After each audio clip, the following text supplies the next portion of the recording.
Ninja training methods is training a certain and other teaching forms from other techniques. Now, some of the things I do may seem a little bit humorous a teaching application to why I might be doing C.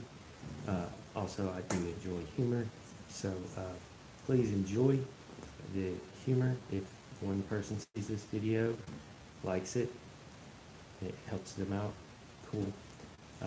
Before I begin showing some ninja poetry, I'm going to read something, but I'm only going to read half, okay? Half. I've already tore the paper, so here we are. Quality statement and disclaimer video. Additionally, agrees to treat this video and or its content as is written. In short, that means I don't have a seal on it, so I don't guarantee the techniques. And if you're watching this video and you can't lawfully possess ballistic protection, then you shouldn't be watching this video. Or if you try to use my content to commit a crime, or you use my content to commit a crime, or you're watching it with the intent of committing a crime, then that is also a crime. So moving on to some of the teaching techniques. So also, if you're going to be training with weapons, or like eye strikes or something like that, I suggest getting safety glasses, because safety glasses don't look like this. Okay, these could break and accidentally hurt your eye. I do suggest getting safety glasses that look like this.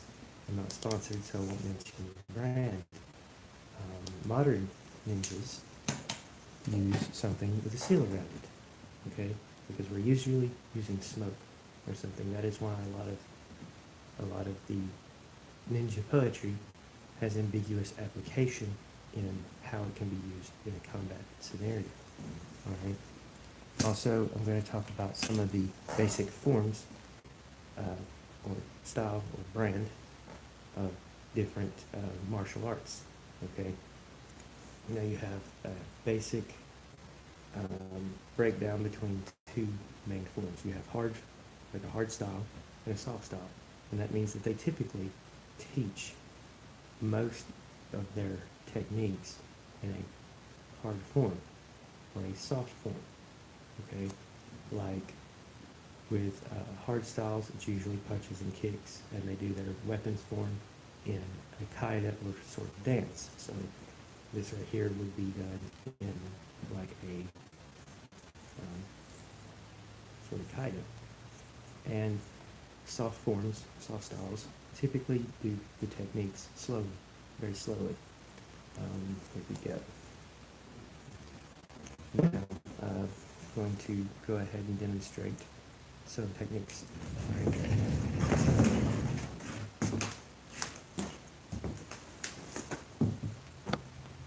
The ninja poetry is ambiguous. I could use a weapon or I could not. So I'll show it with a weapon, or first without a weapon. Okay, you have the serpents come together, leon turtles back, turtle pushes back, tiger stretches the shell, right? How those few moves apply is the first one prevents someone from being thrown. So someone grabs your shoulder or your collar, wants to try to headbutt you or throw you or try to take you to the ground from up here, right? This movement here is an eye strike. Take the gloves off so you can see.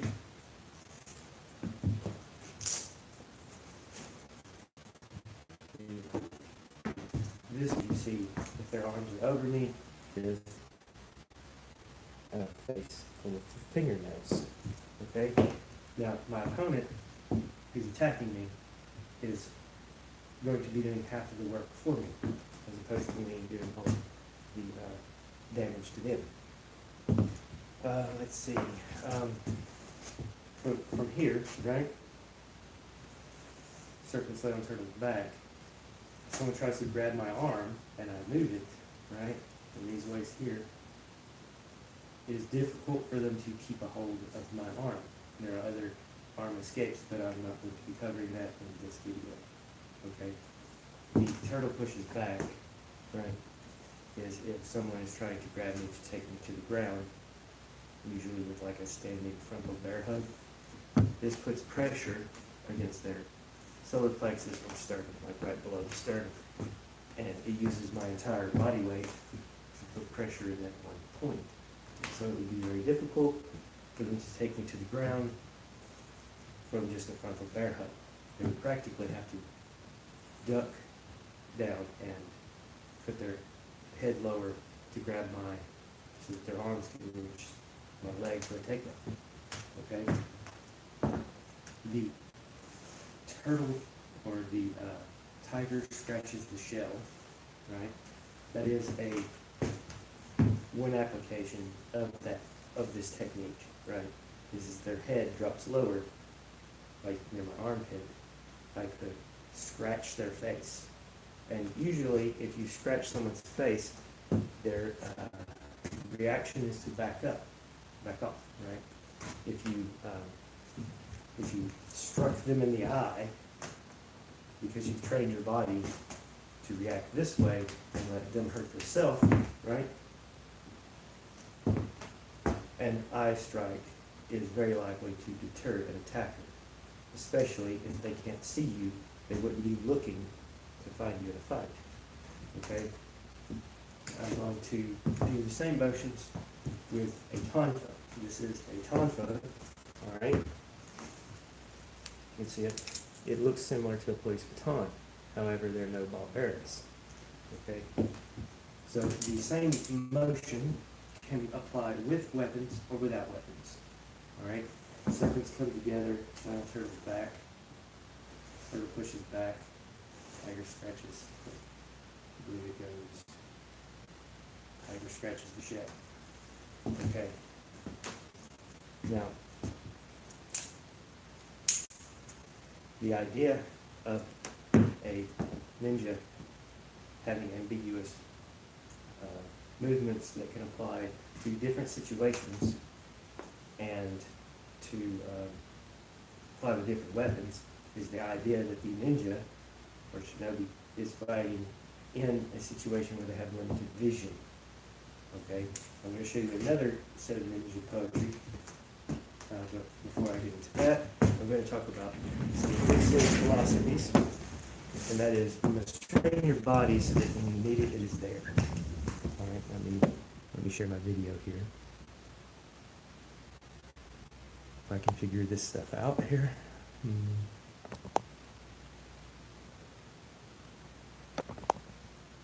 Okay, so Bruce Lee, and I agree with that. Body for your, so that if someone puts you in a bad situation, you know how to get out of it. Okay, now one day I bought a huge condiment here, and I wasn't really thinking clearly. I was just I must have been distracted. I've had that for like over a month or two, and now I have to go out and buy a spoon just to get like halfway down. See, that didn't make any sense. And self-defense is kind of a lot like that. You may not be thinking clearly up here, but if your body is trained to react, it is for your survival. Okay?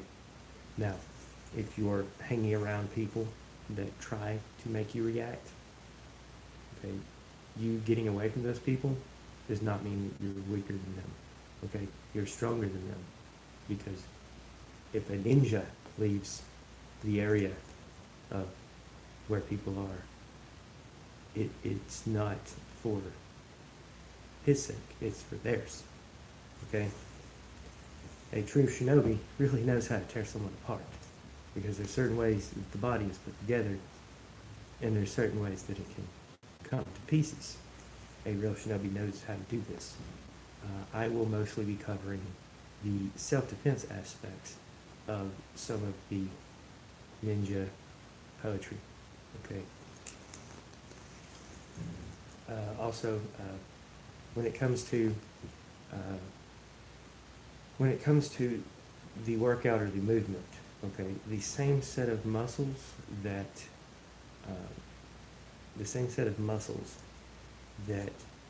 are used for quick movements are also the same set of muscles you use when you move very, very slowly. Okay?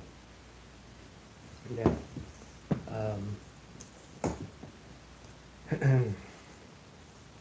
so there's a main difference between the way that hard forms and soft form techniques are done. And they're done that way for a reason. Okay. Hard styles typically start with kaidas and like punches and kicks. Okay. And soft styles are typically showing techniques where you harm the eyes, or you break at the joint, or you're using weapons very, very slowly. Now, they make training weapons that are a lot cheaper than actual weapons. Okay, and in my opinion, a training weapon is much cheaper than a hospital visit. So I'm going to cover, it's easier to move while I'm talking or thinking.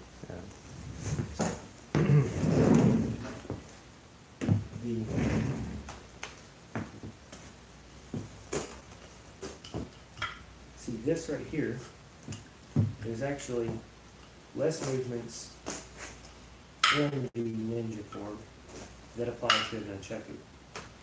Mostly because the movements don't truly apply to multiple different weapons. However, I particularly, following some of the philosophies of Bruce Lee, of not getting hung up on styles, a nunchuck I've tried to pick up from different martial artists as I come across them, or tried to pick up from what I can see. There's some good instructors out there on the internet. There's also some bad ones. So always question the technique. Usually a nunchuck will let you know if the technique is a good one or a bad one, because if you do something incorrect with a nunchuck, they'll tell you very quickly. Okay? So, in a breakdown, when it comes to self-defense, the application of using a kaida in self-defense, the training method is to show someone the movement, or the technique. Doing a kaida in a real fight is not practical. Having a fight with rules for like a sporting ring, one of them out there that is popular is known as mixed martial arts. However, in my opinion, it's really not mixed. It's mostly a mixture of a limit of this much of hard styles, or hard forms, or the hard brands. So,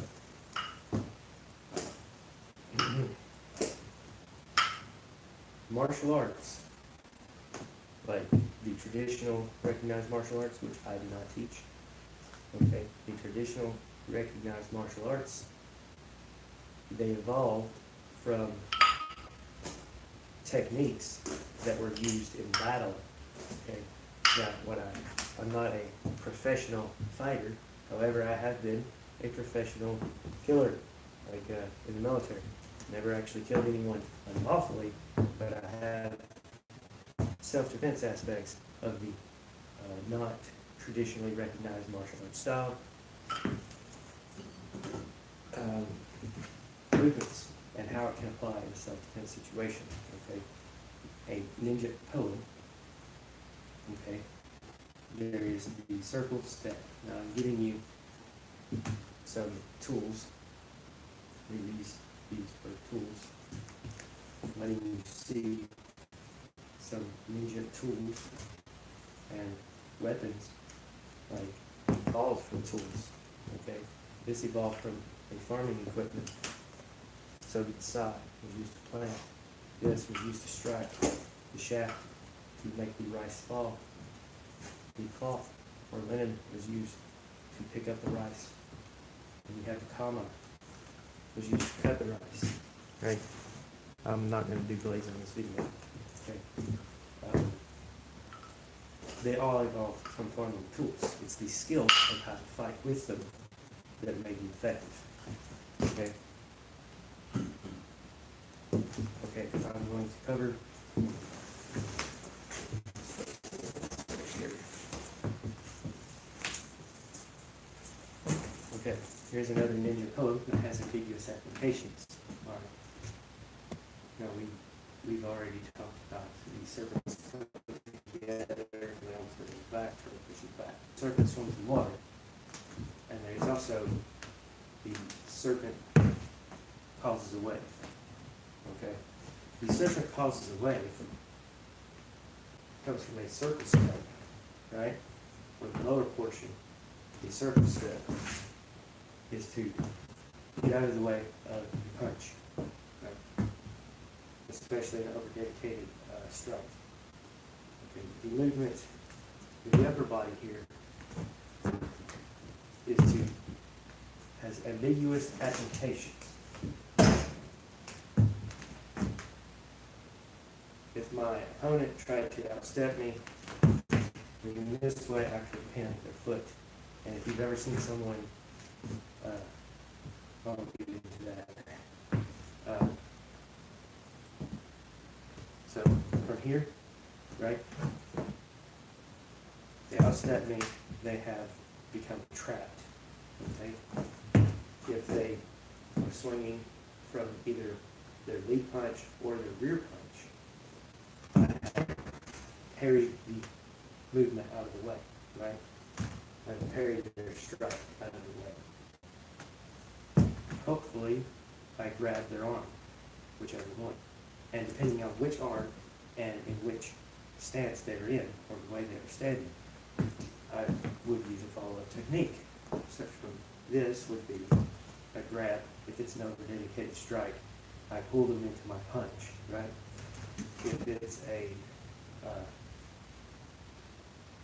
the outside arm, instead of getting to the dead side, which this one would, I could distract them by punching them in the head. Now my opponent will be doing half of the work for me, right? I'm only showing you half of the form that is not a traditional Chinese or Japanese martial arts style, or at least not a recognized one. Okay, so my opponent, right, who is striking at me, these movements are ambiguous of whether he is throwing one punch from one side or another punch from the other side. Or if I have two opponents that are each throwing a punch. But I will explain a little bit more on if they are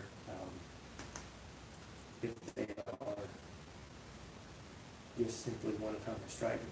The idea is that if they are over-dedicated from their strike, ideally, I would want to get to their dead side. The dead side is whatever side is their lead. So if their lead is a right forward, or if their lead is a left forward, I want to get to their left. I want to get to their back. It puts their weapons on the other side, right? Right? Okay. So, if I do this movement, practice this movement, if they're in a right lead and they throw a right punch, I could get into a position where I either grab their arm or I don't, or I just move it to the side, and I am in a position to distract them by punching them in the face. Okay? Now if they threw a left punch, left strike, and they were in a right lead, and I did this movement here, this puts me in a position to either distract them by slapping them in the face or grabbing their arm, right, and breaking at the joint. Okay? So the movement, ideally, is to get to, the technique is to get to their dead side. Regardless of if they're throwing a punch or if they have a weapon. It is also ambiguous of if I have a weapon or I don't. Okay? Like a tonfa, right? And there's a few ways to hold the tonfa. Okay, there's this way. Okay. Right.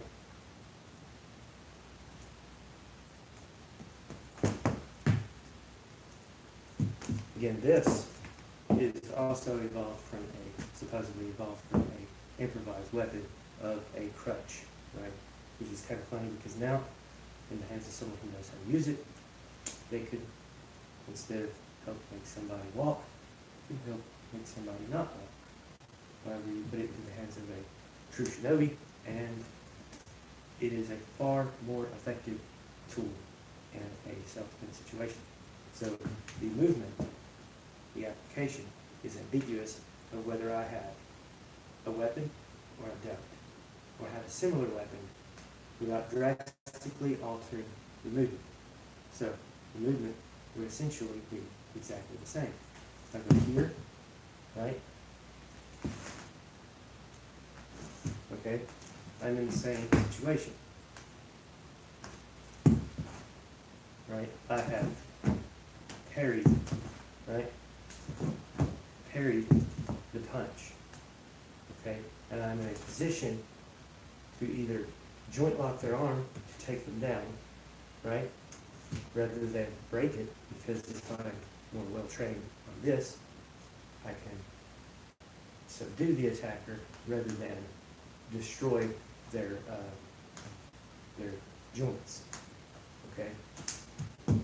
So from here, regardless of which punch, I'm in a position to potentially distract them by slapping them in the face if it was on the dead side.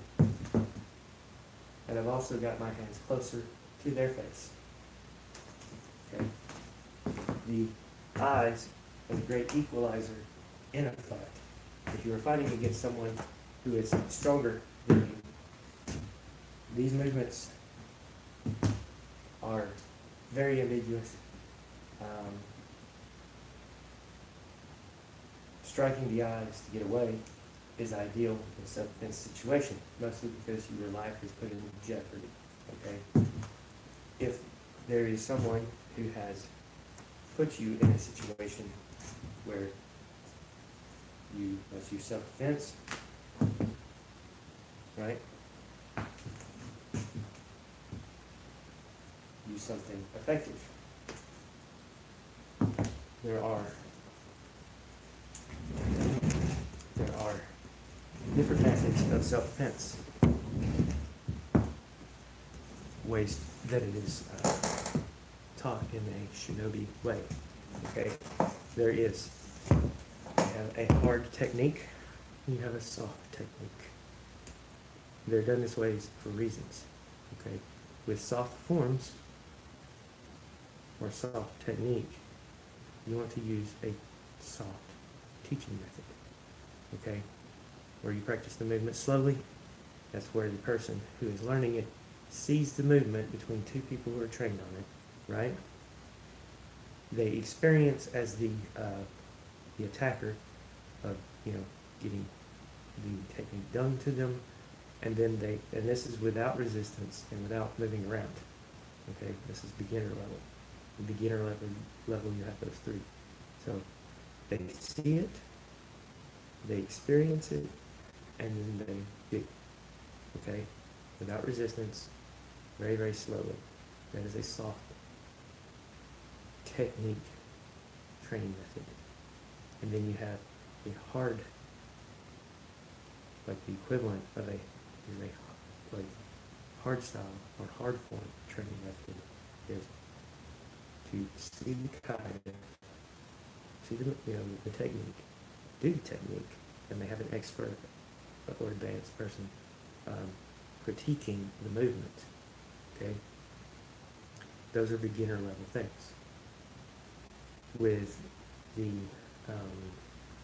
when you get into advanced and soft advanced, that is when you're adding moving around your opponent and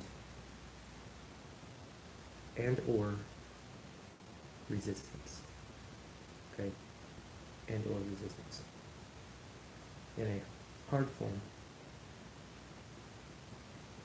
well, I'll have to rephrase that. Not and or. When you get into and, so moving with a technique, with the resistance, moving around, while performing the technique, or it's doing the technique with resistance. It is, in my opinion, it is, for calling it self-defense, it is probably moving while striking. Okay. So when it comes to teaching the technique, such as with weapons, and they're like, they make training weapons, right, that are cheaper than hospital visits. I highly advise against sparring at full contact with weapons, because that's just goofy. If you were to practice at full contact, it should be against a dummy, like you have punching bags for boxing. You have like the wooden dummy for the wooden form, and some forms that practice that. If you're practicing just with a tree, there's typically a lot of them. You sparring partner is a tree, but you have different strikes, right? That could apply. Okay, I won't cover too many strikes with Tonfa. That would be too ninja, and I wouldn't want my video ninja. Let's see, the technique of the turtle pushes back, right? Even an MMA fighter who's a professional fighter trying to do a takedown while someone is putting pressure against their sternum would have to resort to a different question, right? If he asks the question of, can I take you down from a frontal bear hug, and my answer is, can you deal with this? You would have to ask a different question, right? Because this right here would put a lot of pressure on his sternum, like right below the sternum. You would probably have to ask the question of, can I take you down from grabbing the leg? In which case his head would have to come near my armpit, right? Where I would probably scratch his face or break his neck. I would probably scratch his face, all right, to make him back off, all right? Now, movements that are based on arts of war, the full techniques, are very likely not allowed in a sport, especially when a simple technique where someone who is maybe 100 pounds under me could prevent someone who is about 100 to 200 pounds more than me, and probably nothing but sheer muscle, like a professional fighter, from taking them to the ground. This technique would not be allowed in such a sport, mostly because it is also highly dangerous, depending on how much power that my opponent is giving me to hurt them. Okay? Now, the experts of self-defense without rules are not going to be found from a sport, and that is my opinion. Okay? So, there are more to situations than just not thinking clearly when you buy something. It would have been good if I trained my body to as Bruce Lee said, you need to train your body so that when you need it, it's there, right? It would be better if I had bought a smaller condiment than that one there that I'm probably going to have to throw away because it's been like 3 months or so, I'm not sure, but it's been about like 3 months, and I'm going to have to buy a spoon just to get like halfway, okay? So the movements of training your body for when you need it, it's there, is there for your survival. If someone is hurting you, you should be trained to react and get out of the situation, even if it causes hurting them. Okay, that is the idea of self-defense, is to hurt your opponent enough to get away. And by leaving, it does not mean you're weaker. Okay, it means, like, if I left and they lived, then I did good by not dismantling them. Okay? You're not weaker by running away. You are a survivor. Okay? If someone is hurting you, get out of the situation. Okay? Now, I have just given you, just shared with the world, with, I've just shared some ninja poetry that ninjas use in self-defense to protect our bodies. Okay? I'm not an expert in any of the recognized brands out there of recognized styles for martial arts. I'm not well, I have competed professionally in different types of tournaments. However, none of those were the popularized nowadays, like the MMA. Never competed in an MMA ring. I'm very likely to break the rules and break something or permanent eye damage. Okay, so I don't put myself in that situation where I would harm someone. Okay, but if you train your body so that when you need it, it's there, it is for your survival. And I understand reactions. Being a veteran and having post-traumatic stress disorder, I understand this. I've just given you tools, if you are a ninja, to help protect you.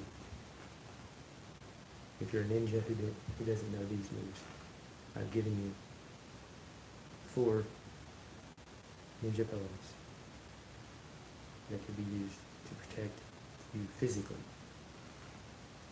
I am not an expert on certain brands of self-defense. And some of that self-defense is the people you're around. People who you're around who are hurting you in different ways. Could be emotionally, could be verbally. If someone is hurting you, get out of the situation. Now, there are other experts out there on surviving against abuse. I am not an expert on their techniques and styles, so I don't teach it. I highly suggest someone learn from someone who puts out these tools to help people, right, learn how to defend themselves in those situations. Now, I can teach you how to escape a standing grapple very effectively. And I would, I guess, supposedly consider myself an expert on self-defense as a generic term. However, I have not paid to use a brand.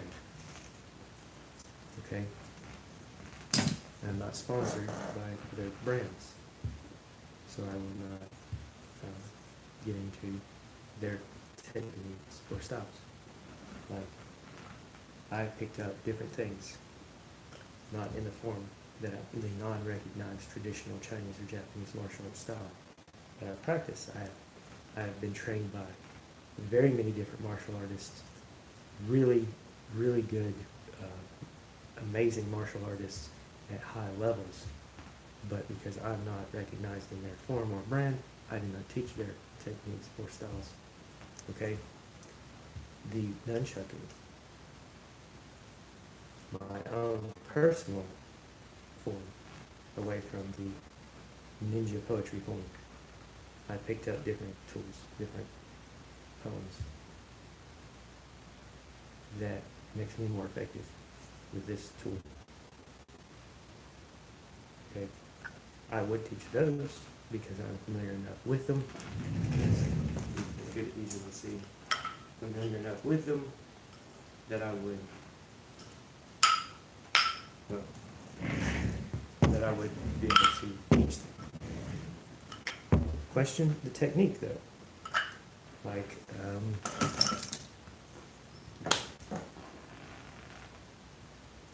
with Psy, like there is the art of the punching and kicking way.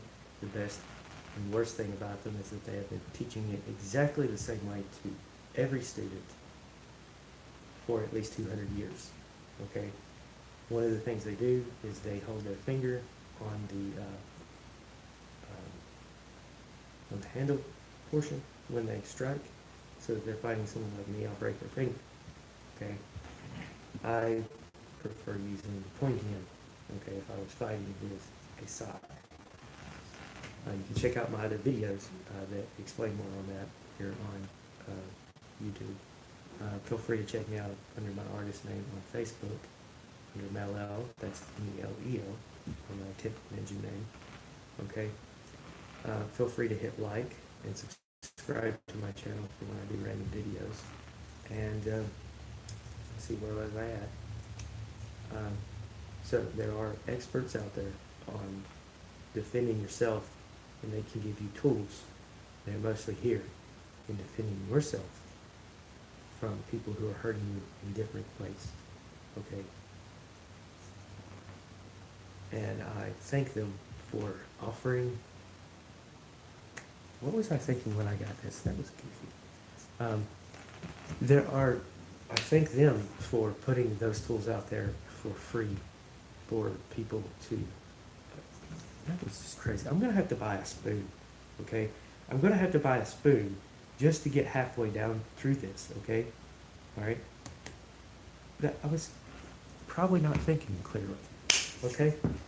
But I thank them for giving those tools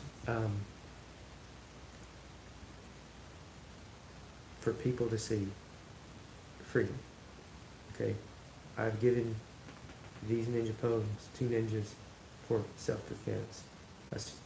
They especially are effective against an attacker who is, because you are using your opponent's strength against them. You're using the severity of the attack against them. Okay? Let's see. I will demonstrate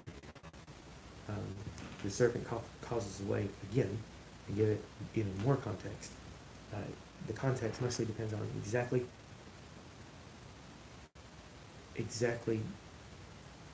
I guess, the accent of the question that they were asking me. Right? The context of the serpent causes away is if they were doing an over-dedicated strike, when they came in very, very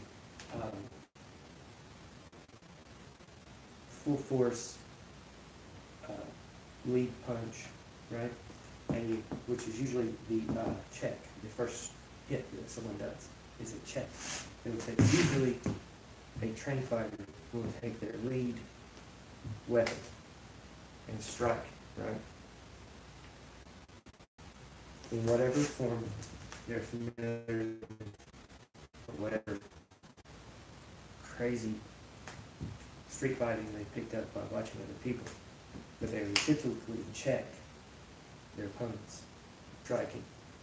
If they've over-dedicated to strike and came in really strong, the serpent causes away, right?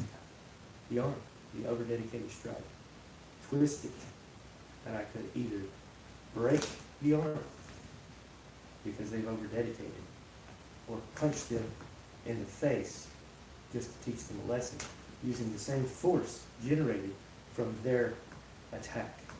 Okay? A true shinobi is probably going to attack someone from behind. Okay? I'm only teaching half the form. Okay, so the serpent causes a wave. The severity of their attack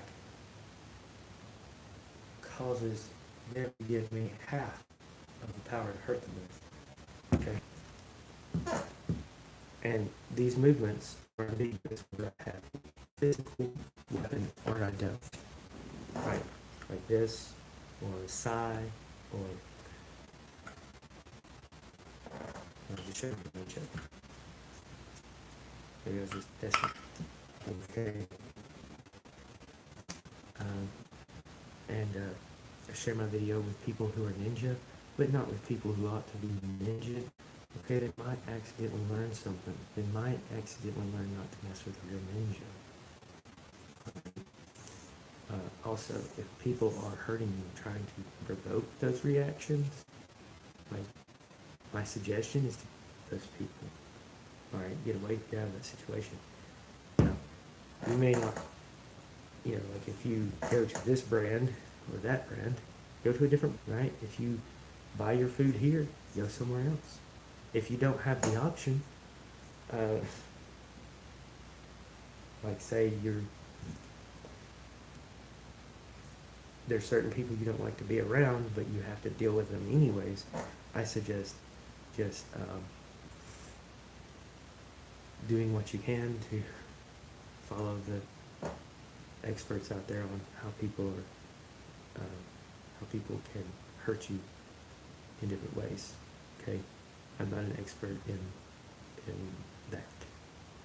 Okay, if someone tried to physically hurt me, they would be met with extreme exception. Or yes, but the shinobi way is, in times of peace, is to avoid harming an idiot unless it is unavoidable.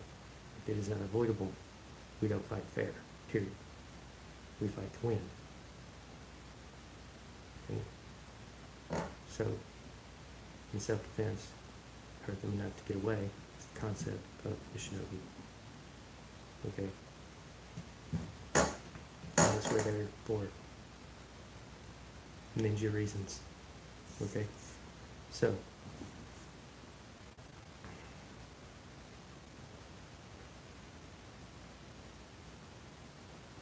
feel free to comment on this video and check out my other videos. I think that does it for the rehearsal for this video. There's one more thing I wanted to cover, but I must not be thinking clearly. I keep getting distracted by why in the world huge tub condiment for, I have no idea why. That was just having a moment, right? I'm going to have to buy a spoon, a very large spoon. I hope I don't get injured for revealing ninja secrets. I try to follow, usually keep it to myself and abide by the law, right? So, I hope I don't get ninja for revealing ninja secrets, and